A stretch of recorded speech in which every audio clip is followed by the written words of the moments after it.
En el Bois des Faux Reposes, al pie de la costa de Picardía, vivía un muy agraciado lobo adulto de negro pelaje y grandes ojos rojos. Se llamaba Denis, y su distracción favorita consistía en contemplar cómo se ponía a todo gas los coches procedentes de Wiltshire Drive, para acometer la lustrosa pendiente sobre la que un aguacero extiende. De vez en cuando, el oliváceo reflejó de los árboles majestuosos.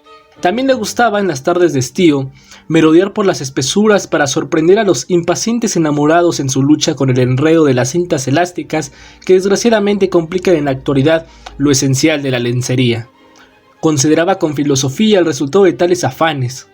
En ocasiones, coronados por el éxito y meneando la cabeza, se alejaba púdicamente cuando ocurría que una víctima complaciente era pasada, como suele decirse, por la piedra. Descendiente de un antiguo linaje de lobos civilizados, Denis se alimentaba de hierba y de jacintos azules, dieta que reforzaba en otoño con algunos champiñones escogidos, y en invierno, muy a su pesar, con botellas de leche birladas, al gran camión amarillo de la central. La leche le producía náuseas a causa de su sabor animal, y de noviembre a febrero maldecía la inclemencia de una estación que le obligaba a estragarse de tal manera el estómago. Denis vivía en buenas relaciones con sus vecinos, pues estos, dada su discreción, ignoraban incluso que existiese. Moraba en una pequeña caverna excavada, muchos años atrás, por un desesperado buscador de oro, quien, castigado por la mala fortuna durante toda su vida, y convencido de no llegar a encontrar jamás el cesto de naranjas, citó a Louis Bussernard, había decidido acabar sus días en la clima templando sin dejar de practicar, empero, excavaciones tan infructuosas como maníacas. En dicha cueva, Denis se acondicionó con una confortable guardia, que con el paso del tiempo adornó con ruedas, tuercas y otros recambios de automóvil, recogidos por él mismo en la carretera, donde los accidentes eran el pan de cada día. Apasionado de la mecánica, disfrutaba contemplando sus trofeos y soñaba con el taller de reparaciones que sin lugar a dudas habría de poner algún día. 4 bielas de aleación ligera sostenían la cubierta de maletero, utilizada a manera de mesa. La cama lo conformaban los asientos de cuero de una antigua Amilcar, que se enamoró al pasar de un opulento y robusto plátano, y sendos neumáticos constituían marcos lujosos para los retratos de unos progenitores siempre bien queridos. El conjunto armonizaba exquisitamente con los elementos más triviales, reunidos en todos tiempos por el buscador. Cierta apacible velada de agosto, Denis se daba con parsimoniosa su cotidiano paseo digestivo. La luna llena recortaba las hojas como encaje de sombras. Al quedar expuestos a la luz, los ojos de Denis cobraban los tenues reflejos rubíes del vino de Arbois. Aproximábase ya al roble que constituía el término ordinario de su andadura, cuando la fatalidad hizo cruzarse en su camino al mago de Siam, cuyo verdadero nombre se escribía Ethne Pamplé, y a la diminutiva Lisette Cachou, morena camarera de restaurante Groneille, arrastrada por el mago con algún pretexto ingenioso de las Fauces Reposes. Lisette estrenaba un corsé, obsesión último diseño, cuya destrucción acababa de costar 6 horas al mago de Siam, y a tal circunstancia a la que Denis debía agradecer tan tardío encuentro. Por desgracia para este último, la situación era en extremo desfavorable. Medianoche en punto.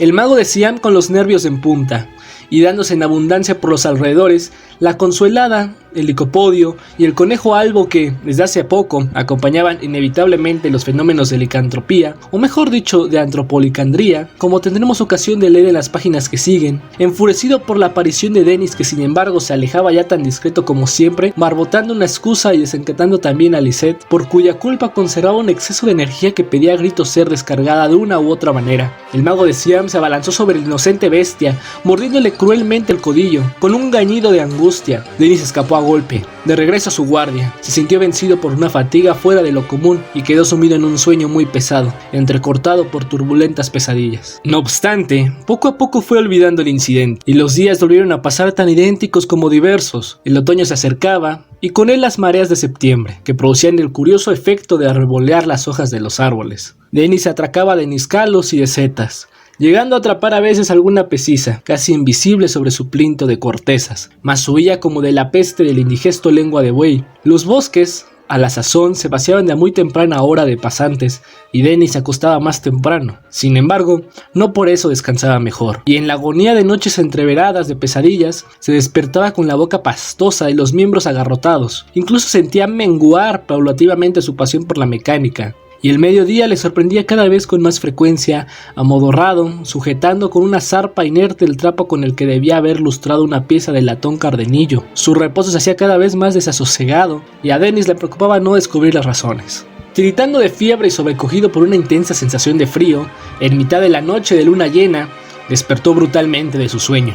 Se frotó los ojos, quedó sorprendido del extraño efecto que sintió y a tientas buscó una luz. Tan pronto como hubo conectado el soberbio faro que le legase algunos meses atrás un enloquecido Mercedes, el deslumbrante resplandor del aparato iluminó los recovecos de la caverna. Titubeante, avanzó hacia el retrovisor que tenía instalado justo encima de la coqueta, y si ya le había asombrado darse cuenta de que estaba de pie sobre las patas traseras, aún quedó más maravillado cuando sus ojos se posaron sobre la imagen reflejada en el espejo. En la pequeña y circular superficie le hacía frente, en efecto, un extravagante y blancuzco rostro por completo desprovisto de pelaje, y en el que solo dos llamativos ojos rufos recordaban su anterior apariencia.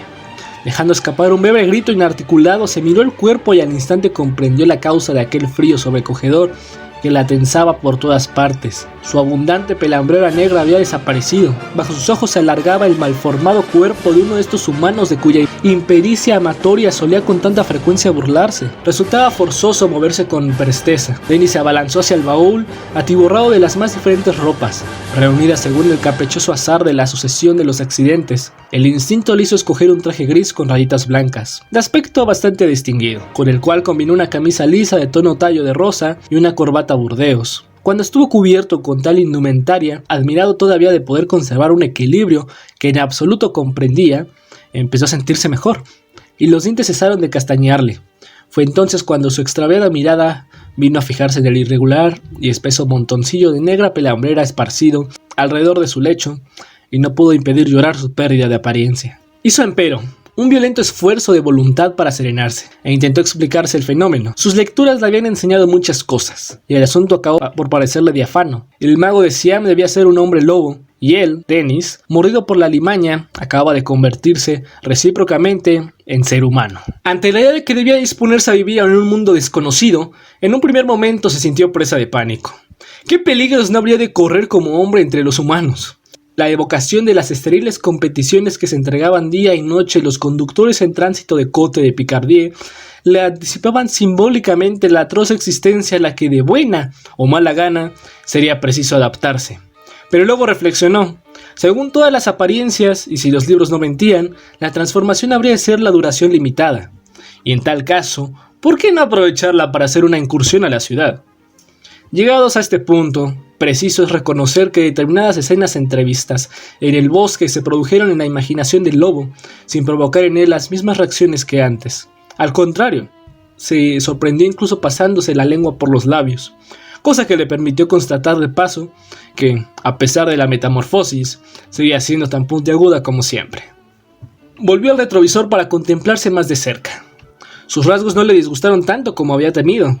Al abrir la boca pudo constatar que su paladar seguía siendo un negro llamativo, y por otro lado, que también conservaba incolume el control de sus orejas, tal vez por una pizca de sospechas por ser un exceso alargadas y pilosas. Mas consideró que el rostro que se reflejaba en el pequeño y esférico espejo, con su forma oval, un algo prolongada, su pigmentación mate y sus blancos dientes, haría un papel aceptable entre los que conocía, así que, después de todo, lo mejor sería sacar partido de lo inevitable y aprender algo de provecho para el porvenir. Consideración no obstante la cual un ramalazo de prudencia le obligó antes de salir a hacerse con unas gafas oscuras que en caso de necesidad atemperarían la rojiza brillantez de sus cristalinos. Proveyóse a sí mismo de un impermeable que se echó al brazo y ganó la puerta con un paso decidido. Pocos instantes después, cargado con una maleta ligera y olfateando una brisa matinal que parecía singularmente desprovista de fragancia, se encontraba en la cuenta de la carretera, alargando el pulgar sin complejo alguno del primer automóvil que divisó en lontananza. Había decidido ir en dirección a París, aconsejado por la experiencia cotidiana de que los coches rara vez se detienen al empezar la cuesta arriba, y sí, en cambio, cuesta abajo, cuando la gravedad les permite volver a arrancar con facilidad. Su elegante aspecto le reportó ser rápidamente aceptado como acompañante por una persona con no demasiada prisa, y confortablemente acomodada a la derecha del conductor, se dispuso a abrir sus ardientes ojos a todo lo desconocido del vasto mundo. 20 minutos más tarde, zapeaba en la plaza de la ópera. El tiempo estaba despejado y fresco, y la circulación se mantenía dentro de los límites de lo decente. Dennis se lanzó osadamente entre los tachones de asfalto y, tomando el bulevar, caminó en la dirección al Hotel Scribe, en el que alquiló una habitación con cuarto de baño y salón. Dejó su maleta al cuidado de la servidumbre y salió acto seguido a comprar una bicicleta. La mañana se le fue en abrir y cerrar los ojos. Fascinado, no sabía bien hacia dónde pedalear. En el fondo de su yo experimentaba sin lugar a dudas el íntimo y oculto deseo de buscar un lobo para morderle, pero pensaba que no le resultaría demasiado fácil encontrar una víctima, y por otro lado, quería evitar dejarse influenciar en demasía por el contenido de los tratados. No ignoraba en absoluto que con un poco de suerte no le sería imposible acercarse a los animales del jardín des Plantes, pero prefirió reservar tal posibilidad para un momento de mayor apremio. La flamante bicicleta absorbía en aquel momento toda su atención. Aquel artilugio niqueleado le encandilaba, y por otra parte, no dejaría de serle útil a la hora de regresar a su guarida. A mediodía estacionó la máquina delante del hotel, ante la mirada de un tanto reticente del portero, pero su elegancia y sobre todo aquellos ojos que semejaban carbúnculos parecía privar a la gente de la capacidad de hacerle el más mínimo reproche. Con el corazón exultante de alegría, se entretuvo en la búsqueda de un restaurante. Finalmente eligió uno tan discreto como de buena pinta. Las aglomeraciones le impresionaban todavía, y a pesar de la amplitud de su cultura general, temía que sus maneras pudiesen evidenciar un ligero provincianismo. Por eso pidió un sitio apartado y diligencia en el servicio. Pero lo que Dennis ignoraba era que precisamente en ese lugar de tan sosegado aspecto se celebraba, justo aquel día, la reunión mensual de los aficionados al pez de agua dulce rombautelletteano. Cuando estaba a medio comer, vio irrumpir de repente una comitiva de caballeros de resplandeciente tez y joviales maneras que, en un abrir y cerrar de ojos, ocuparon 7 mesas de 4 cubiertos cada una. Ante tan súbita invasión, Dennis frunció el ceño, más como se temía, el maitré acabó por acercarse cortésmente a la suya. «Lo siento mucho, señor», dijo aquel hombre lampiño y cabezón, «¿pero podría hacernos el favor de compartir su mesa con la señorita?» Dennis echó una ojeada a la zagala, disfrunciendo el ceño al mismo tiempo. «Encantado», dijo, incorporándose a medias. «Muchas gracias, caballero»,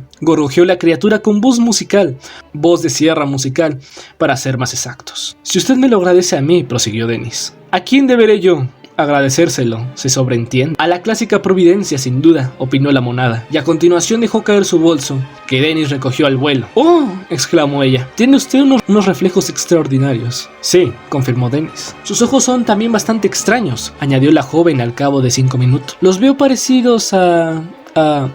comentó Dennis. «A granates», concluyó ella. «Es la guerra», musitó Dennis. «No le entiendo». «Quería decir», explicó Dennis, «que esperaba que le recordasen a rubíes, pero al oír que solo ha dicho granates, no he podido por menos que pensar en restricciones, concepto que, por una relación de causa-efecto, me ha llevado acto seguido a la guerra». «¿Estudió usted ciencias políticas?», preguntó la morenita. «Le juro que no volveré a hacerlo. Le encuentro bastante fascinante», aseguró llanamente la señorita, que entre nosotros lo había dejado de ser muchas ya más veces de las que pudiera contar.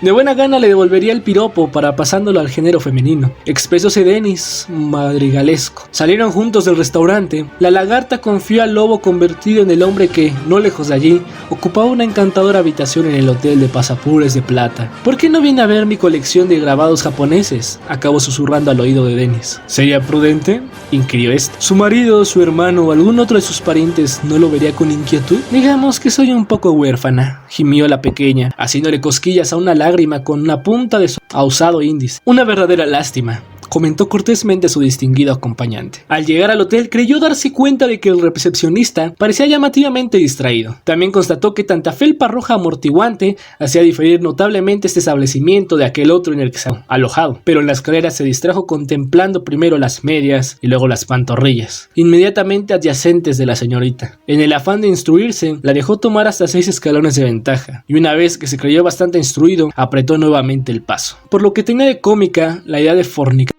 no dejaba de chocarle, pero la evocación de fauces reposes hizo desaparecer finalmente aquel elemento retardío, y muy pronto se encontró en condiciones de poner en práctica con el tacto los conocimientos que del añorado bosque le... Llegados a determinado punto, pulgó a la hermosa reconocerse a gritos satisfecha, y al artificio de tales afirmaciones, mediante las cuales aseguraba haber llegado a la cúspide, pasó inadvertido al entendimiento poco experimentado en ese terreno del bueno de Dennis. Apenas si comenzaba a salir de una especie de coma bastante distinto de cuando hubiese conocido hasta entonces, cuando oyó sonar el despertador.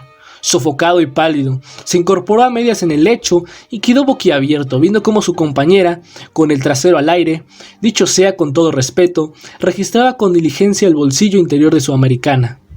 ¿Desea una foto mía?, dijo sin pensarlo 2 veces, creyendo haber comprendido. Se sintió halagado, pero por el sobresalto que empinó la bipartita semifista en que ante sus narices tenía, al instante se dio cuenta del inmenso error de tan aventurada suposición.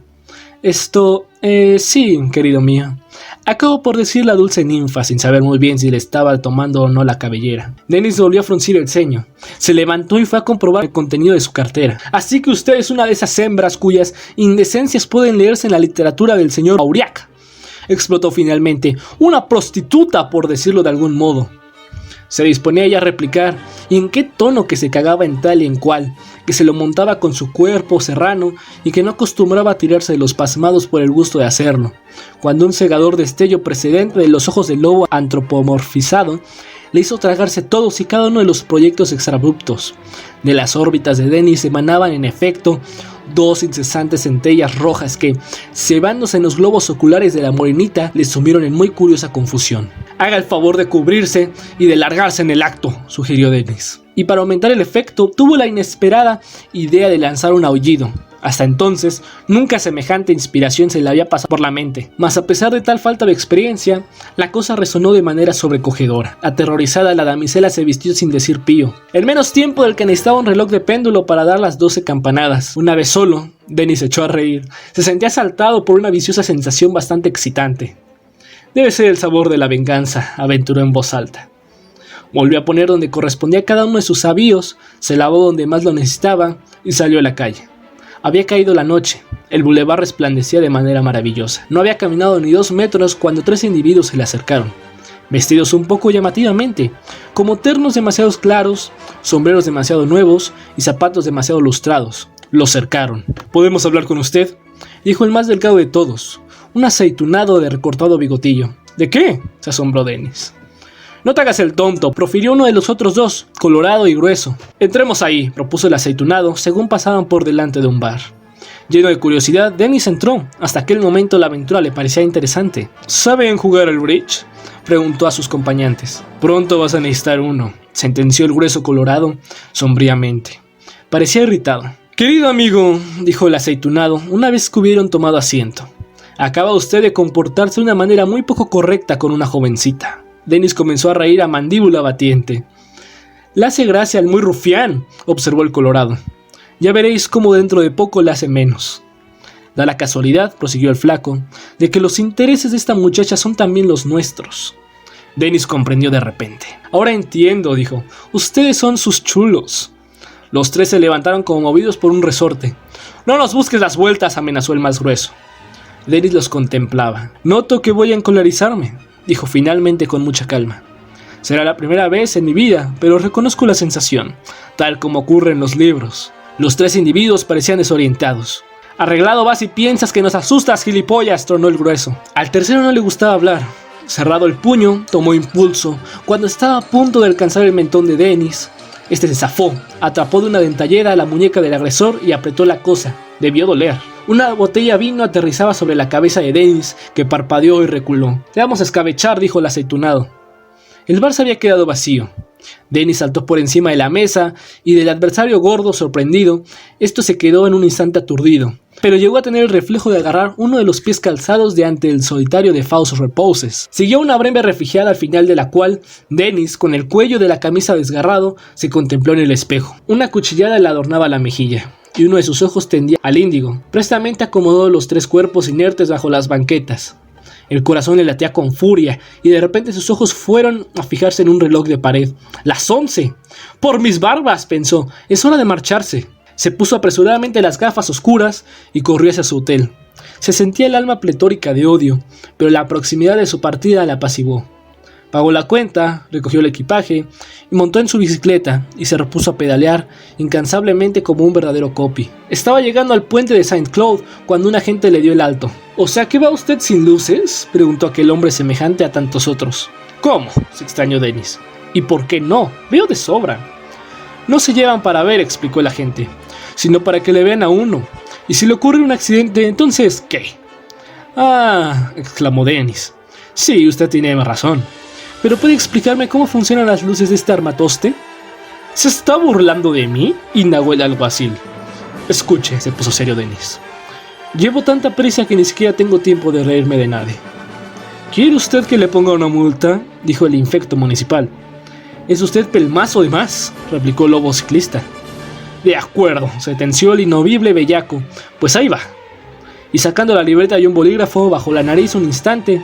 ¿Su nombre, por favor?, preguntó volviendo a levantarla. Después sopló con todas sus fuerzas en el interior de su túbito sonoro y pues muy lejos ya alcanzó a ver la bicicleta de Denis lanzada, con el encima el asalto de reprecho. En el mencionado asalto Denis echó el resto. Al asfalto pasmado no le quedaba más que ceder ante su furioso avance. La costana de Saint-Cloud quedó atrás de un abrir y cerrar de ojos.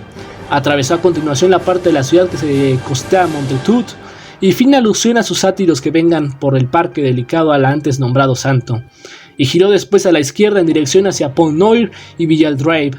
Al salir de tan noble ciudad y pasar frente al restaurante Cap-Sud, advirtió cierta agitación a sus espaldas. Forzó la marcha y sin previo aviso se internó por un camino forestal. El tiempo premiaba. A lo lejos, de repente, algún carillón comenzaba a anunciar la llegada de la medianoche. Desde la primera campanada Denis notó que la cosa no marchaba. Cada vez le costaba más trabajo llegar a los pedales. Sus piernas parecían irse acortando paulatinamente. A la luz del claro de la luna seguía sin embargo escalando, montando sobre su rayo mecánico por entre la gravilla del camino de tierra. Pero en cierto momento se fijó en su sombra. Hocico alargado, orejas erguidas, y al instante dio de morros en el suelo, pues un lobo en bicicleta carece de estabilidad. Felizmente para él, pues apenas tocó tierra, se perdió de un salto en la espesura.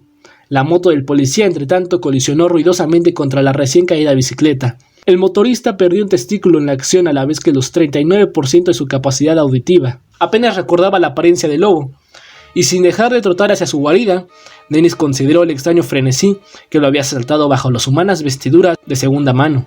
Él, tan apacible y tranquilo de ordinario, había visto evaporarse en el aire tanto sus buenos principios como su mansedumbre.